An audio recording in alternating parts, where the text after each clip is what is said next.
مکہ کے تجارتی قافلے جو ملک شام جاتے تھے وہ بدر سے ہو کر کے گزرتے تھے، اور بدر مدینہ منورہ سے قریب پڑتا ہے۔ جب ہمارے نبی پاک صلی اللہ علیہ وسلم مکہ سے ہجرت کر کے مدینہ منورہ آئے تو آپ صلی اللہ علیہ وسلم نے مکہ والوں کا زور توڑنا ضروری سمجھا، کیونکہ مکہ والوں کا زور توڑے بغیر جزیرت العرب میں اسلام پھیلانا مشکل ہو رہا تھا۔ جب آپ صلی اللہ علیہ وسلم کو اطلاع ملی کہ مکہ مکرمہ سے تجارتی قافلہ ملک شام جا رہا ہے تو آپ صلی اللہ علیہ وسلم ان کا پیچھا کرنے کے لیے مدینہ سے مقام ذوالعشیرہ پر پہنچے۔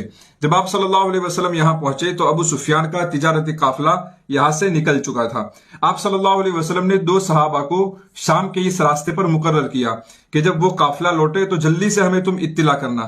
جب وہ قافلہ لوٹا تو ان 2 صحابہ نے تیزی سے آ کر ہمارے نبی کو اطلاع دی۔ آپ صلی اللہ علیہ وسلم 313 صحابہ کو لے کر کے رمضان میں مدینہ منورہ سے بدر کی طرف نکلے۔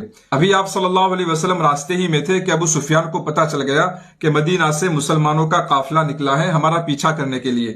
تو ابو سفیان نے 2 کام کیے۔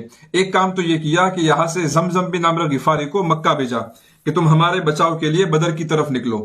دوسرا کام یہ کیا کہ راستہ بدل کے ساحل سمندر سے وہ نکل گیا۔ جب کفار مکہ کو اطلاع ملی تو 1000 کا لشکر بدر کی طرف نکلا۔ ادھر ابو سفیان کا قافلہ بچ نکلنے میں کامیاب ہوا۔ اس نے لشکر کو یہ اطلاع بھیجی کہ ہم بچ نکلنے میں کامیاب ہوئے ہیں، لہٰذا تم یہاں سے لوٹ جاؤ۔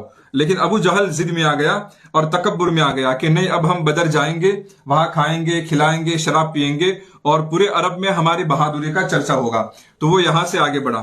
جب رسول اللہ صلی اللہ علیہ وسلم کو اور مسلمانوں کو پتا چلا کہ تجارتی قافلہ نکل چکا ہے اور مکہ سے لشکر روانہ ہوا ہے ہمارا مقابلہ کرنے کے لیے، تو ہمارے نبی پاک صلی اللہ علیہ وسلم نے صحابہ سے مشورہ کیا۔ تو مہاجرین صحابہ نے اور انصار صحابہ نے کھلے دل سے کہا کہ یا رسول اللہ آپ اشارے کریں، ہم اشاروں پر چلنے کے لیے تیار ہیں، حتیٰ کہ اگر آپ یہ کہیں گے کہ سمندر میں گھوڑے ڈال دے تو اس کے لیے بھی ہم تیار ہیں۔